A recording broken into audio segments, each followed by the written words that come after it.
nama yang ditanyakan tadi benar sudah terdaftar di Pengadilan Agama Cibinong.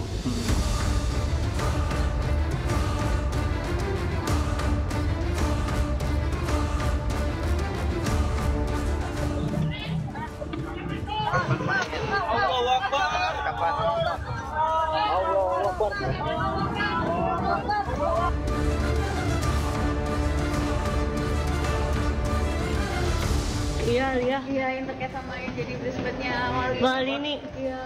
Lihat Dia terakhir jadi bridesmaidnya mahal ini.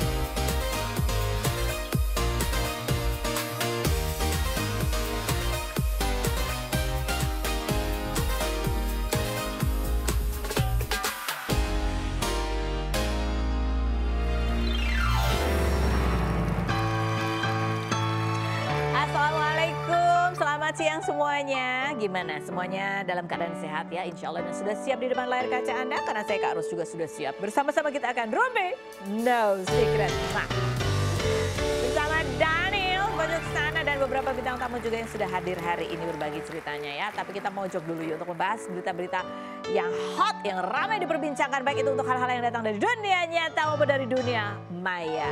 Oke, jadi akhirnya berita apa ini? Oh, ya ini yang paling hot ya, Sandra Dewi ya, bukan Dewi Sandra again. Sandra Dewi hari ini diperiksa lagi jadwalnya. Nih yang menarik adalah wartawan itu udah ready dari pagi banget. Ditunggu-tunggu kok nggak hadir. Ternyata setelah dicek di, nggak tahu deh, lihat di monitor atau apa gitu ya, ternyata udah di dalam orangnya ya, nggak tahu lewat pintu mana gitu. Nah, seperti apa suasananya yang berhasil didapat oleh rekan-rekan media, coba kita lihat yang berikut.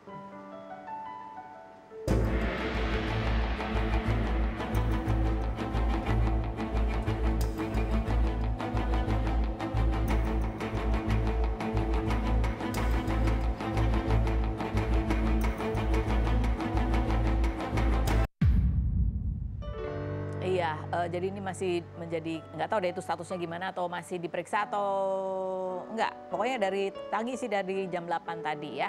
Komentar netizen coba kita lihat, ini udah naik artikelnya soalnya ya. Nih, Win senyum 271 T-nya masih manis ya, katanya gitu. Lihat dari layar itu tadi, monitor itu. Yang berikut, tumben nggak pakai bando dan berlian segede gaban, nggak ke mall lagi pagi-pagi Mbak, kan biasanya jam 10 udah ada di mall. Ya Allah, netizennya tahu banget. Aku jadi nggak enak, untuk aku udah nggak jam 10 ke mall ya. Yang berikutnya ada lagi. Dan lewat pintu masuk yang spesial, jadi tidak ketahuan wartawan. Kayak gitu. Ya, nggak ada sih sebenarnya pintu masuk yang spesial. Cuman pintu belakang ya ada gitu kan. Padahal udah nungguin kasih salam sarang heo, ternyata sarang tawon. Julid-julid sekali ya. Berasa lagi sidang ujian skripsi katanya gitu ya. Ya kan Sandra Dewi kan emang orangnya tuh ramah, selalu tersenyum gitu. Jadi orang tuh kayak, ya mungkin orang karena ya apa-apa sekarang ini lagi susah ya, apa-apa naik gitu. Jadi ada kasus yang negara dirugikan segitu gitu ya. Ya mumpung ini Sandra Dewi kan kali artis gitu, jadi gampang dibulinya. Kalau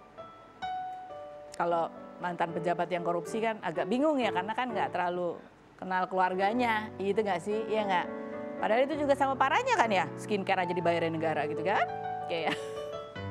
Oke, itu tadi berita yang lagi hangat hari ini ya. Sekarang kita menuju ke bintang tamu kita yang pertama. Tamu kita yang pertama ini adalah Pak Zulkarnain. Beliau ini adalah kakak dari salah seorang guru dari SMK Lingga apa tadi? Sama Lingga Kencana gitu ya. Yang menjadi korban meninggal pada kecelakaan bis pada hari Sabtu yang lalu. Kita lihat dulu profilnya berikut ini. Sabtu 11 Mei kemarin pukul 18.45 telah terjadi kecelakaan di Ciater, Subang, Jawa Barat oleh bus Transputra Fajar yang mengangkut 41 penumpang dari SMK Lingga Kencana Depok hingga menyebabkan 39 korban luka dan 11 orang meninggal termasuk murid, guru bersama suprayogi dan tukang parkir. Seorang supir bus bernama Sadira yang mengaku remnya saat itu blong dan anginnya habis, panik hingga banting setir ke kanan dan menabrak tiang listrik. Setelah ditelusuri, bus tersebut tidak memiliki izin dan kirnya sudah kadaluarsa sejak Desember 2023 hingga kondisi remnya sudah berubah dan olinya bocor. Suprayogi, guru produktif pemasaran yang telah mengajar selama 15 tahun dan menjadi sosok panutan ini menjadi salah satu korban kecelakaan bus. Sebelum kecelakaan, almarhum Suprayogi yang duduk di belakang supir ini sempat menelpon cucunya dan mengatakan akan membawakan oleh-oleh bando dan jepitan rambut. Seperti apa sosok almarhum Suprayogi di mata sang adik Karnain? Dan bagaimana kelanjutan kasus kecelakaan maut setelah Sadira ditetapkan sebagai tersangka? Saksikan kisah selengkapnya hanya di Rumpi No Secret. Pemirsa, sudah hadir bersama kita hari ini Pak Karnain. Beliau ini adalah adik dari almarhum Pak Yogi, seorang guru yang juga meninggal pada kecelakaan bis di hari Sabtu pada saat sedang pulang setelah acara perpisahan sekolah, begitu ya. Pak Karnain membawa foto almarhum. Ini adalah kakak pertama ya, kakak pertama. Kamu turut mengucapkan duka cita ya, pasti terima kasih, ini Mbak. masih berat, masih berduka, dan bahkan istri dari Pak Yogi juga masih dirawat. Dirawat. Seperti apa kondisinya saat ini? Kondisinya beliau sekarang masih di rumah sakit, jadi belum ditengok. Belum ditengok. Iya. Ada rencana operasi atau Iya, apa? katanya rencananya mau dioperasi. Jadi masih belum bisa ditengok. Belum bisa ditengok dalam pengawasan dokter. Dapat informasi terakhir. Oke, ini ada artikelnya ya. Coba kita lihat ini kecelakaan bis pelajar Depok tewaskan 11 orang, 1 guru menjadi korban. Dan berikut kita saksikan ada beberapa keterangan, ada beberapa video juga yang berhasil terekam pada saat terjadinya kecelakaan melalui aplikasi sosial media salah seorang siswa yang saat itu sedang live di dalam bis. Kita lihat yang berikut.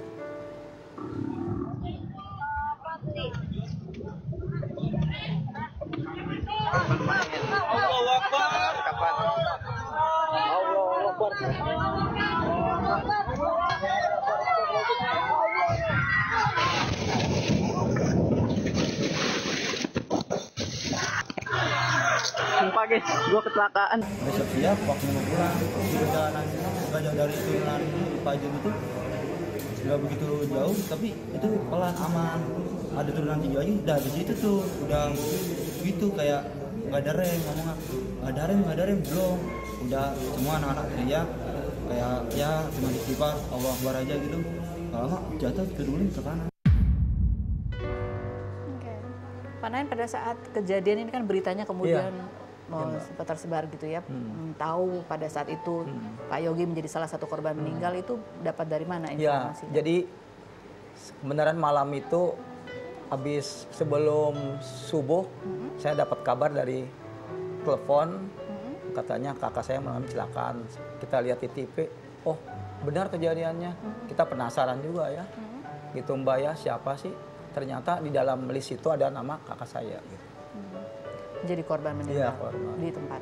Dan Pak Yogi ini kan almarhum duduk di belakang, di belakang supir. Dan memang kebiasaan almarhum itu. Kalau biasanya almarhum kalau berangkat itu suka di belakang supir katanya, suka sama istrinya dia. Berdua bersebelahan gitu bersebelahan. Ya. Dan kalau kemana-mana misalnya kendaraan lagi ada supirnya juga selalu itu posisinya kesukaannya. Iya. Pernah cerita nggak kenapa memilih ada di belakang? Ya kan, karena di belakang itu katanya ya lebih enak lah, bisa lihat pemandangan gitu. Itu beliau. Dan pada saat itu katanya terakhir juga sempat menelpon cucunya. Iya, katanya cucunya ingin diminta dibeliin bando katanya. Udah dibeliin sih sebenarnya. Gitu. Jadi udah dibeliin, ini habis beli oleh-oleh ya? Iya, ingin pulang sebenarnya itu. Ingin pulang. Ini ada juga video. Ini kita lihatnya sebelum tewas kecelakaan, guru SMK ini telepon cucu dan bilang sudah beli oleh-oleh gitu ya. Ini ada juga Pak Yogi ini adalah kakak tertua gitu ya. Mungkin kita juga ingin mengenang almarhum selain sebagai seorang guru ya. Dan 15 tahun di SMK ini mengajarnya. Tapi kan dari dulu sebetulnya memang. Ya, memang kakak saya ini ngajarnya bukan hanya di SMK, tapi SMP juga ngajar. SMP? Jadi beberapa sekolahan yang ngajar. Beberapa sekolah? Iya. Jadi total itu sudah berapa tahun jadi guru? Kurang lebih hampir 20 tahun. Tapi yang paling lama di sini, di SMK ini. Apa sih yang paling Karnain kenang dari almarhum Pak Yogi ini? Kabarnya Pak Yogi ini yang memberikan semangat selalu untuk Pak Karnain sebagai adiknya. Memang beliau ini kakak ya, kakak saya termasuk orang tua. Jadi memang saya pernah ikut beliau ini selama 4 tahun SMA saya beliau. Waktu saya masih bujang, gitu. Beliau yang membiayai saya setelah almarhum bapak saya meninggal. Jadi jasanya ini bagi saya cukup dikenang. Sampai saya bisa melanjutkan S2, S1, S2, sampai saya jadi dosen, Bu, sekarang saya. Sampai saya jadi pengacara juga berkat beliau. Jadi seperti pengganti orang tua. Iya.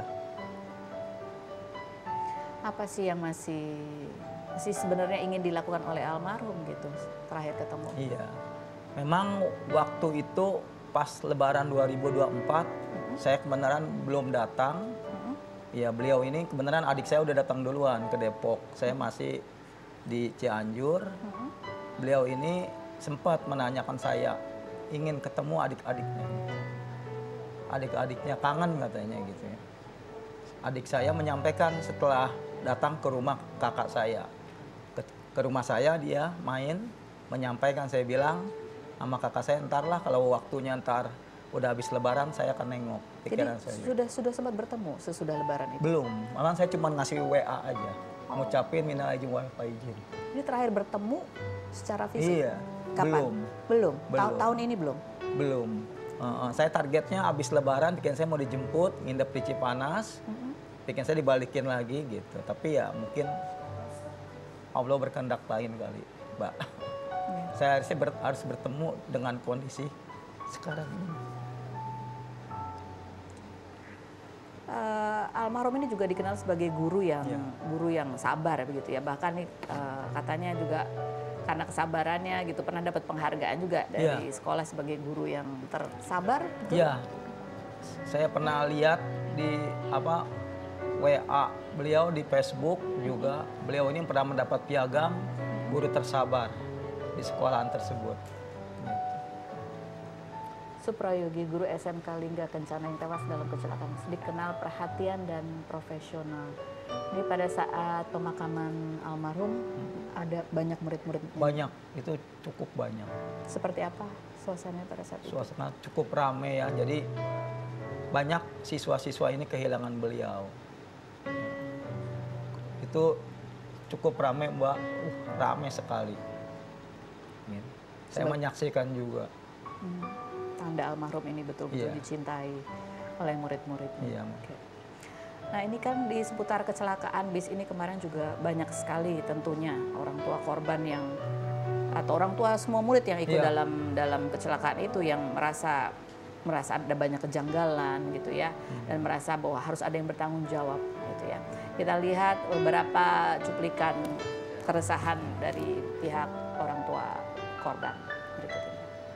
Kenapa datang ke sana padahal infonya perpisahan pelantikannya di Depok, kok tiba-tiba dibawa ke sana, kan begitu? Oke, kita menurut semuanya, kita nurut, tapi saya titip salam, saya ini guru, jadi saya tahu produser kayak prosedur kayak apa tentang guru. Mobil nomor 1 minta yang benar, harus kalau ya tergantung dari uang. Kalau dulu mobil saya beda gitu, tenang aja Bu, kami aman-aman aja. Sekarang dari kemarin saya ini nggak tidur, walaupun bukan anak kandung saya kasihan, ibunya sudah nangis di rumah, bapaknya meninggal udah 2 tahun yang lalu, 1 tahun yang isinya. Saya hibah, bukan anak kandung saya yang biayain pendidikannya. Sekarang kalau ditanya ke sini Bu, ke sini Bu, ke sini Bu, pusing nggak? Saya ini guru. Sendiri kalau melihat tadi ya, banyak yang merasa kok tiba-tiba seperti ini bahkan ya bisnya itu juga ternyata kan sudah kadaluarsa ya, uji kirnya. Kemudian juga ya remnya memang rem blong itu bukan kejadian yang pertama sebelumnya, bahkan supirnya juga sempat memperbaiki rem itu pada saat sebelum pulang gitu. Dari pihak keluarga sendiri ada juga nggak sih ketidakpuasan atau ya memang Mbak, saya lihat dari beberapa media ini, terutama kami dari keluarga ya, dari keluarga besar Supriyogi ini juga sangat menyayangkan ya dengan pelayanan kok kendaraannya tidak layak, sehingga membuat korban banyak.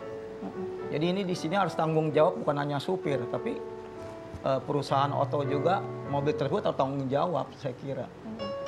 Sejauh ini sudah ada komunikasi begitu antara pihak penyelenggara gitu, pihak sekolah dengan ya keluarga korban semuanya, termasuk Pak Yogi. Kalau dari yayasan berapa hari yang lalu sudah ada pertemuan dengan itu, dengan para korban-korban, termasuk dari Jasara Harja juga sudah, dari Wali Kota Depok juga sudah, tapi dari perwakilan dari perusahaan otomobil ini belum ada. Istilahnya mengucapkan turut berlangsungkawa atau apa datang ke keluarga korban ini tidak. Kami sangat menyayangkan ini. Gitu. Seolah-olah mau cuci tangan. Benarkah bahwa memang dari antara yayasan menuju perusahaan PO bisnya ini ada juga panitia penyelenggaranya? Itu dari pihak sekolah juga atau dari luar? Jadi gini, Mbak ya, bahwa itu diselenggarakan ada panitia, tapi ini katanya disupin juga ke biro. Semacam biro perjalanan. Itu baru dapat informasi saya juga. Biro perjalanan ini ngesup lagi ngambil bis PO ini. bisnya. Iya, PO. Jadi dia travel agent agent yang memilih pakai menggunakan jasa bis yang mana. Begitu. Dan itu ada pernah ketemu? Muncul? Belum. Ini juga belum. Ini baru dapat informasi aja. Karena kita masih berduka, jadi kita sekarang jalan dulu aja. Karena toh istrinya juga masih dirawat di rumah sakit. Ya, tapi saya berharap ini untuk mereka tanggung jawab juga. Minimal mereka lah mengucapkan berlangsungkawa lah. Kan ini tidak ada selama ini. Yang ada cuma pemerintah aja yang respon dan baik terhadap pelayanan ini. Untuk biaya ini kan istrinya Pak Yogi masih dirawat. Biaya itu siapa yang menanggung? Ya, biayanya ini ditanggung oleh pemerintah daerah Depok. Depok. Ya. Sampai sekarang. Pak Karnain sendiri kalau melihat tuh ada orang tua juga yang kemudian jadi kayak menyesalkan, udahlah nggak usah pergi-pergi lagi keluar kota, udahlah ini dan lain sebagainya, dan ini kalau perpisahan udahlah ini karena itu kan biaya lagi tambahan, itu sesuatu yang tidak perlu begitu. Apakah setuju juga Pak? Ya memang kayak gini harusnya diberhentikan lah kalau menurut saya, gitu.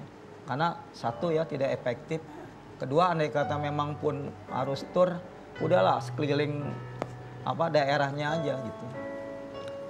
Jadi nggak mudah untuk diadakan tur jauh-jauh. Ya kalau memang mau tur jauh-jauh ya minimal pelaksanaan dari dari kendaraannya, dari apanya itu harus memang baik, Mbak, menurut saya. Harus jangan sampai korban ya. lagi ya. Karena ini tanggung jawabnya kan besar sekali gitu besar. Ya. Ini ada artikel ya, pada perkembangan kasus ini supir bis sudah ditetapkan sebagai tersangka gitu. Tapi baru supir bisnya aja. Apakah kalau dari pihak keluarga ini merasa puas dengan supir yang ditetapkan sebagai tersangka atau berharap ada lagi pihak yang juga bertanggung jawab? Saya juga sudah menyatakan juga kepada Bapak Kapolri dalam hari ini untuk menindak bukan hanya supir aja, tapi pemilik perusahaan juga harus dijadikan tersangka karena dia sendiri lalai mengakibatkan korban ini banyak berjatuhan. Ini biasanya lain, cuman tersangkanya supir aja udah aja, Mbak. Iya, padahal kan kondisi bisnya sendiri memang sudah tidak memadai begitu. Memadai. Dan Pak Yogi ini juga hanya menjadi guru pendamping ya, tidak ikut ngurusin kepanitiaan atau apa. Ya, memang dia biasanya memang suka jadi panitia dan merangkap pendamping juga gitu. Tapi panitianya memang nggak sendiri, Mbak, dia. Nggak sendiri. Iya, banyak. Dan memang sudah diserahkan ke yang ahlinya secara profesional. Oke, baik. Ini ada video pernyataan dari supir bis pada saat kejadian, seperti apa kita lihat berikut. Dia akan perjalanan menuju Bandung, seluruh unit itu selalu dicek. Mulai dari kapas rem, mesin, kopling, semua sesuatunya sudah dikendalikan dari kantor. Berarti kantor saat itu melaporkan kepada Bapak bahwa bus dalam keadaan siap atau layak? Siap jalan gitu. Karena memang pada saat itu udah semua dari kantor sudah dicek. Ya kan, apalagi harapan Pak Naen gitu ya dengan adanya kejadian ini nih bisa ke depannya, bukan cuma buat sekolah SMK Lingga Kencana, tapi juga untuk aturan secara keseluruhan gitu. Ada nggak? Memang sih kalau untuk tur-tur ini kalau menurut saya ya pemerintah harus tegas lah. Minimal dibuat aturan kalau bisa ya itu jangan sampai keluar kota. Atau mungkin aturannya lebih kepada ketertiban kelayakan kendaraan. Boleh, itu juga boleh. Jadi lebih selektif lah Mbak kalau menurut saya gitu. Jadi jangan asal mudah aja. Setiap sekolah itu kadang-kadang mereka mengadakan tanpa izin yang lainnya jalan aja. Akhirnya kan kayak gini kejadiannya. Ada orang tua yang merasa iya pasti. Tidak puas. Pasti itu. Apalagi misalnya biayanya terlalu tinggi juga ini kan dibebanin orang tua juga. Untuk kedepannya ya cukup selektif lah. Mudah-mudahan sih nggak ada gitu. Ya mudah-mudahan ini juga ya buat pemerintah ya. Ya memang cukup apresiasi untuk pemerintah daerah yang sudah responsif untuk memberikan bantuan dan juga pendanaan baik untuk korban yang luka maupun yang korban meninggal begitu. Tapi juga perlu diperhatikan juga mengenai masalah inilah kelayakan ya, uji kelayakan. Perlunya ada cek gitu ya di setiap pada saat lagi di jalan juga kayak perlu dicek nih, bis ini layak atau enggak jalannya begitu ya. Dan harus ada sanksi juga pastinya bukan cuma kepada supir, tetapi juga kepada pemilik kendaraan yang masih mengoperasikan kendaraan yang tidak layak gitu ya. Karena ini kan ya tanggung jawabnya nyawa. Iya, nyawa. Nyawa gitu. Pak Karnain terima kasih banyak sudah hadir. Terima kasih Mbak. Sekali lagi kami turut mengucapkan sama-sama. Yang berikut ini kita ada Angelina Sondah. Kita lihat dulu profilnya berikut ini.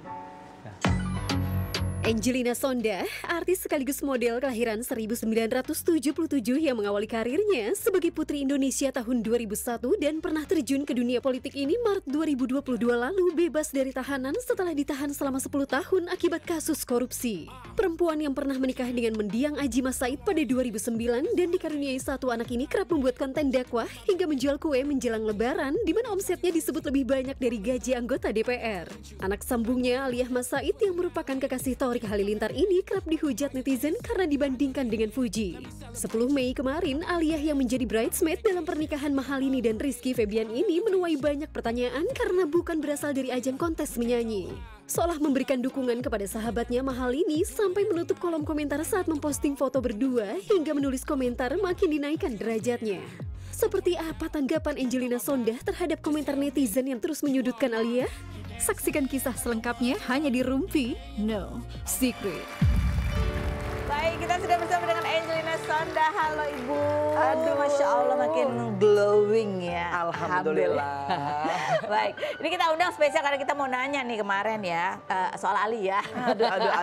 Ngikutin beritanya atau Ali sempat curhat gak? Enggak, Ali sih nggak curhat gitu ya. Tapi ya biasalah banyak lah yang nanya-nanya, doorstop gitu kan, gimana-gimana. Akhirnya coba WhatsApp. WhatsApp ke Alia. Aku sih sama Alia tuh aku percaya bahwa Alia tuh bisa menyelesaikan masalah-masalah ini. Coba kita lihat sih apa sih kenapa sih Alia nih yang terakhir ya rame gara-gara pernikahannya Mahalini sama Rizky Febian di mana dia menjadi bridesmaid-nya gitu ya. Nah ini sebenarnya sih biasa aja nggak apa-apa ya, namanya juga kan teman dekat. Lagian itu juga haknya yang nikah ya untuk memilih siapa yang mau jadi bridesmaid-nya. Cuma di Instagramnya Mahalini ketika dia posting ini banyak sekali yang membuli Alia gitu ya. Ya katanya dari mulai yang ya udah biasa aja sampai yang mungkin bulian bentuknya gitu ya, jadi lebih agak sampai akhirnya dimatikan kolom komentarnya. Oh gitu. Ibu tapi nggak sempat baca ya Bu ya? Enggak. Tapi tahu berita ini dari wartawan ketika wartawan nanya aja. Tapi precisely bulinya seperti apa tuh nggak tahu. Ada komentar netizen coba kita baca nih ya. Iya ini yang kita udah ambil yang halus-halus ya. Bukannya benci ya, tapi kayaknya memang nggak cocok aja ada si A di situ. Karena yang lain kan sesama penyanyi teman dekatnya Lini, kayak ini biasa sih. Oke, yang berikutnya, Al pulang ganggu deh katanya gitu. Yang berikutnya, parah sih kalau Lyodra nggak dijadiin bridesmaid, nampaknya emang Lyodra nggak masuk ke circlean mereka. Sabar ya Lili, malahan si Alia masa yang masuk, kok agak lain emang spill dong Mahalini gitu. Maksudnya apa sih? Padahal Lyodra ada kan sebenarnya. Oh pas akad nggak ada. Oh galak-galak ini pada Alia. Netizen pada nggak ini yang belain. Pada nggak padahal emang kenapa kalau si Alia jadi orang dia temanannya si Mahalini kocak amat netizen gitu. Tapi emang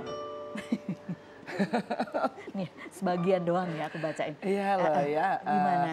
Tapi ini memang kalau saya sih Kalau misalkan punya kesempatan nanti ngobrol sama Alia, harusnya dia bersyukur ketika ujian ini diberikan pada Alia dalam usia Alia yang masih relatif muda. Kenapa?